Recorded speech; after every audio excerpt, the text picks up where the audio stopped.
Welcome to Simple Abundance with the Calcasieu Parish Public Library. This is a book talk for adults about living a content life with less. Hi, I'm Katie with the Calcasieu Parish Public Library, and today I'm book talking a nonfiction book called The Abundance of Less, Lessons in Simple Living from Rural Japan by Andy Couturier. And this book met the moment for what I was looking for in a read. This past year, it's been difficult for most of us. Not just the pandemic, but add 2 destructive hurricanes on top of that. And most of us have felt at our wits' end at some point in the past year, or even for extended periods of time. So I wanted to read something that was real, about real people and how they made do with less, or how they made things work and got back to a more simple way of living, or just a mindset that kept them from overthinking or from doing too much. Andy and his wife found themselves in Japan doing some different types of work, including some environmental activism, and they met these people.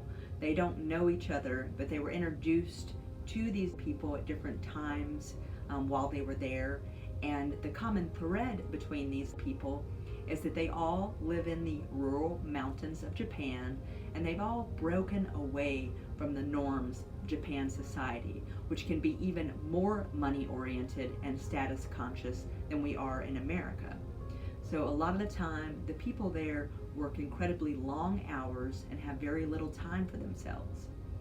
The people detailed in this book have all found another way to live, and most of them are artists, so it's incredibly rich with details about the pottery work or the music that these people play, and there is a lot of details about their food as well. They seem to have an incredible amount of time in which to pursue their hobbies or their interests.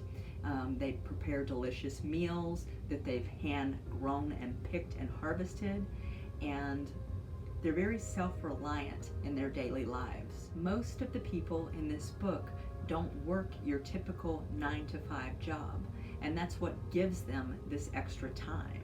Now let's be realistic. For most of us, we can't run off and live in the mountains and not work. What would happen to society if that happened? Just think about it. Our economy would collapse, right?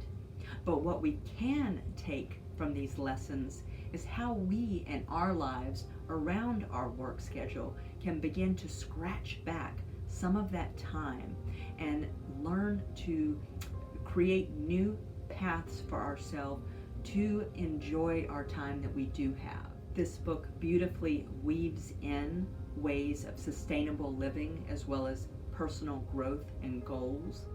A reoccurring theme was that they took their time and did things fully. So anything could be sort of a meditation for them. One man was asked, why on earth would you gather your own firewood, chop it, and use a wood-burning stove when you could very well have electricity? And his answer surprised and delighted me. He said that he enjoyed working with his hands. It made him be in the moment. And then what he said next really surprised me. He said, that if he didn't collect the firewood on his own, if he had to do it quickly or went to the store, he would just fill that time that was saved with another project. He had noticed that about himself.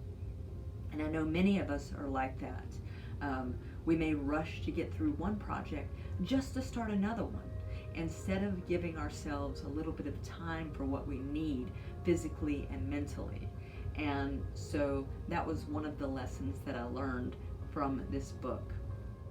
Another example of self-reliance in this book that really stood out to me was when a family talked about growing and producing their own produce for miso soup. And they were asked, why not just run down to the grocery store and buy the miso soup? It would save you lots of time. And the response was that they as a family worked for 3 days together, side by side, often in silence for some of the time, just harvesting the produce and what they needed to create the miso.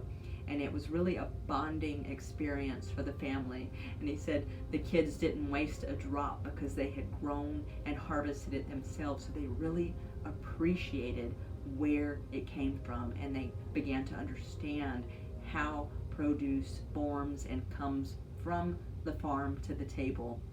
If you like books about real people and hearing about different cultural norms, this is a perfect book for you.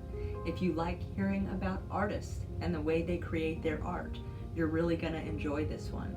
Or if you're just looking for ways that you can create some simple abundance in your own daily life, this will be an excellent choice to kind of start you on that path. Thanks for hanging out with me for this book talk today. I hope I'll see you again real soon.